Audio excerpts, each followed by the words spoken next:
Let's go to Atlanta. Let's go to Atlanta while you continue to solicit yourself gifts. And welcome Josh Pastner back to this show, because Packer has very, very important questions for the head coach of the Jackets.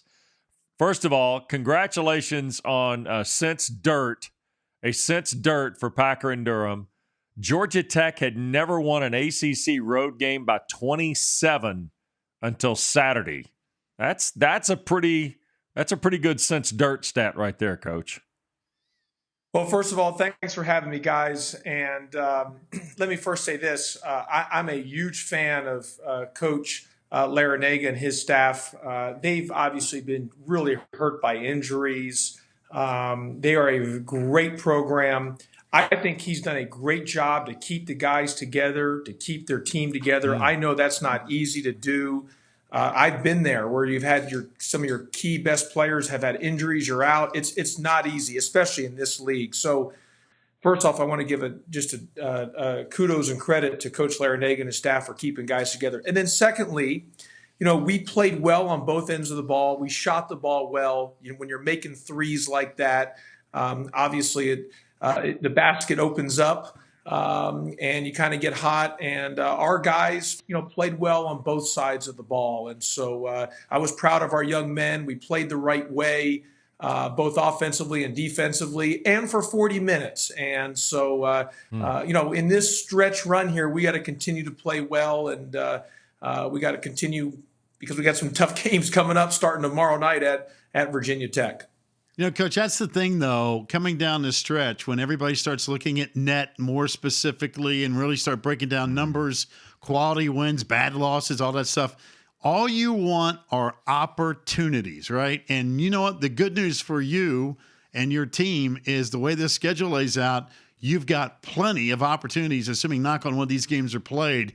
And that's all you ask for. You'd much rather have tough games as opposed to, hey, we're going to go play Cupcake U and load up on 3 easy W's that really don't maybe help your resume. But you're going to get those chances. And like you said, it begins tomorrow night in Blacksburg.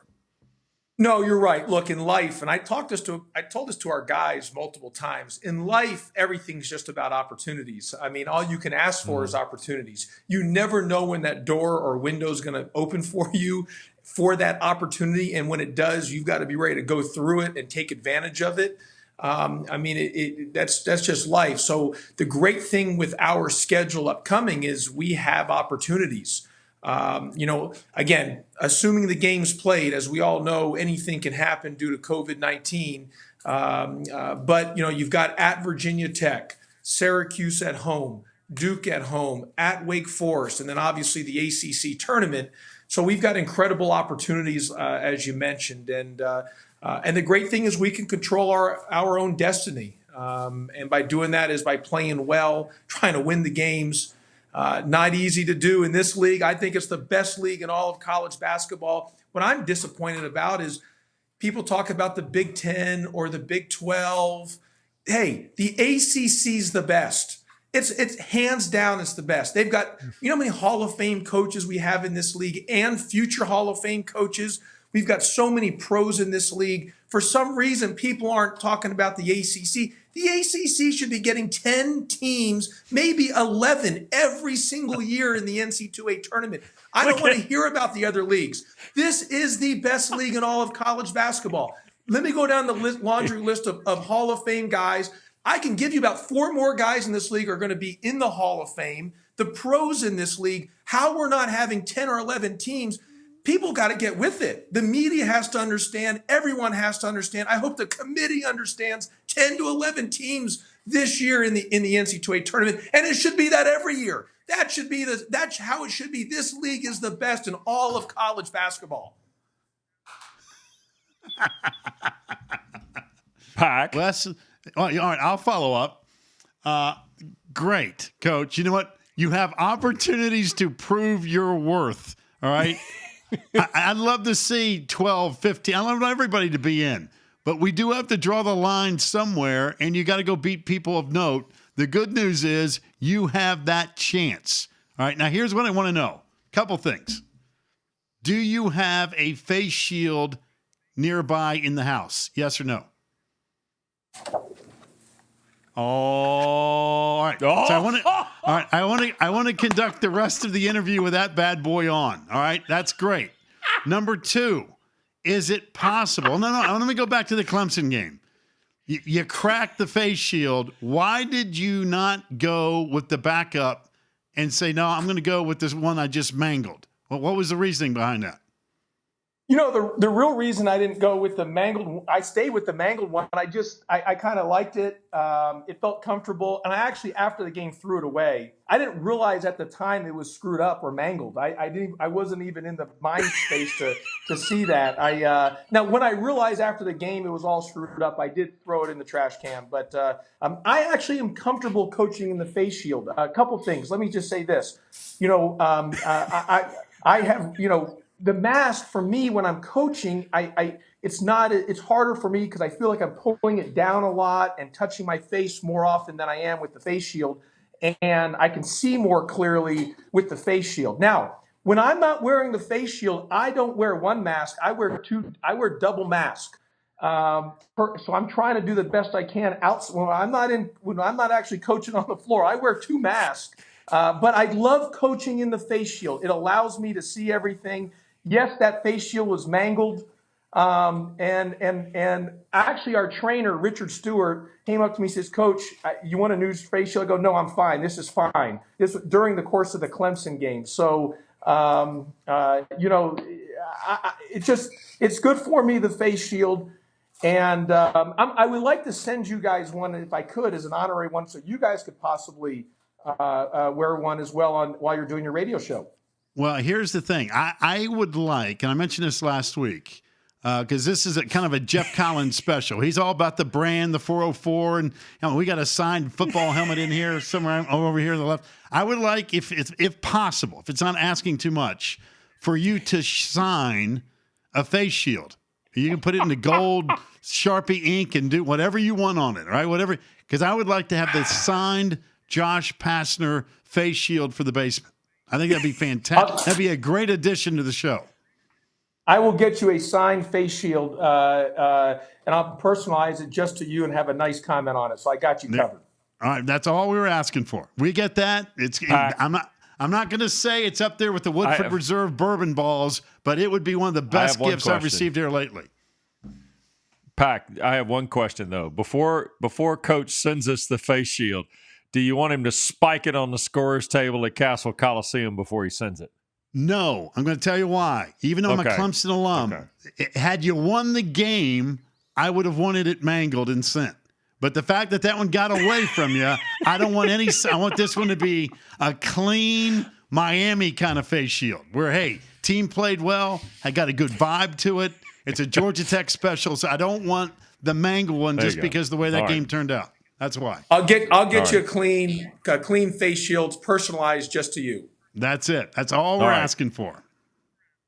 Josh, I want to go back to a topic that you and I have talked about, and I want to add one to it. Michael DeVoe, great game on Saturday. He's the guy who I think kind of personifies the development piece of your program. The guy who's going to take all those headlines, though, is Moses Wright, because he's a 1,000-point scorer. He's done all the things that you expect a senior to do, a 4-year player.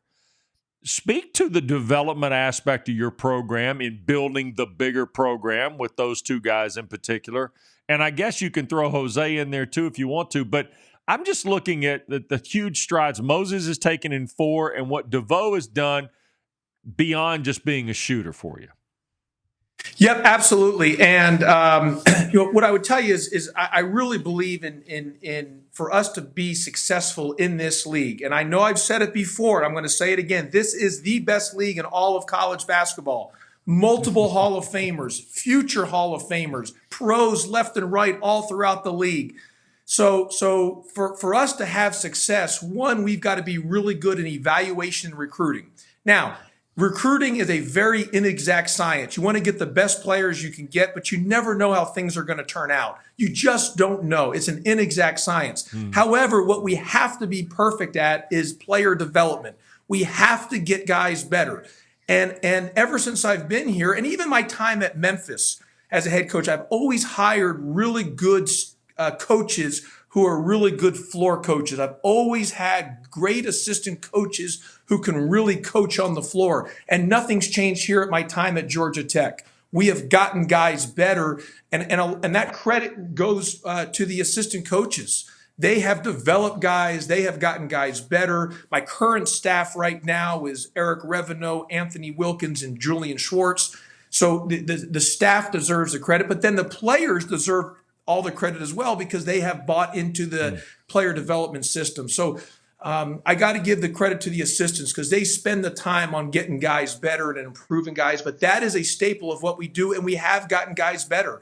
And Michael DeVoe, Moses Wright, Jose Alvarado, these guys are examples of guys getting better. And for us to have success in this league, we guys have to get better. And I also want to say I saw in the headline thing underneath there before the Michael DeVoe one was that, and let me just say this, on Moses Wright, he had over 1,000 points. Michael DeVoe hit 1,000 points the game before. Those are great accomplishments. Jose Alvarado hit 1,000 points the year before.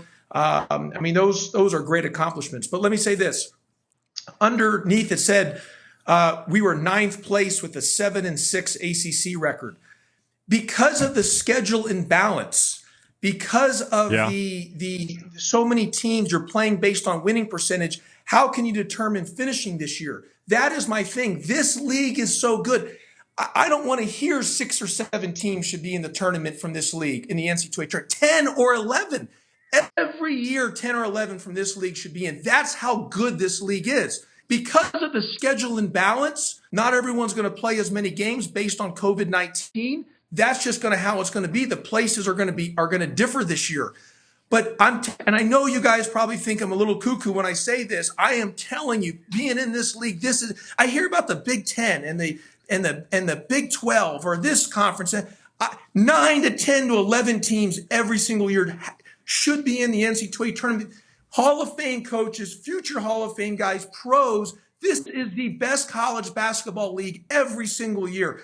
And I know I'm in the league, so I'm being a little bit maybe biased, but I'm talking from a basketball perspective. There's nothing better. I really believe we deserve 10 to 11 teams in the NCAA tournament. All right, you hit a nerve real quick before I let you go. You mentioned COVID. You got the Hokies tomorrow. We have seen teams, some, look terrific after a COVID pause. We have seen some teams look like I'm out there shooting baskets, right? We're going, what in the world is going on? Do you have any preconceived expectations of what you will maybe see with Virginia Tech tomorrow? What do you think that's going to look like?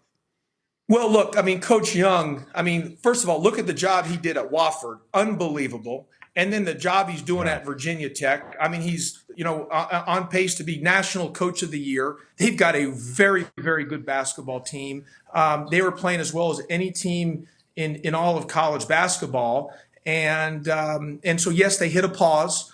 And you don't know how people are going to come out of pause. You see what happened. Louisville struggled coming out of pause. Clemson had struggled. We came out of pause, played really well. Florida State came out of pause, played really well. You just don't know.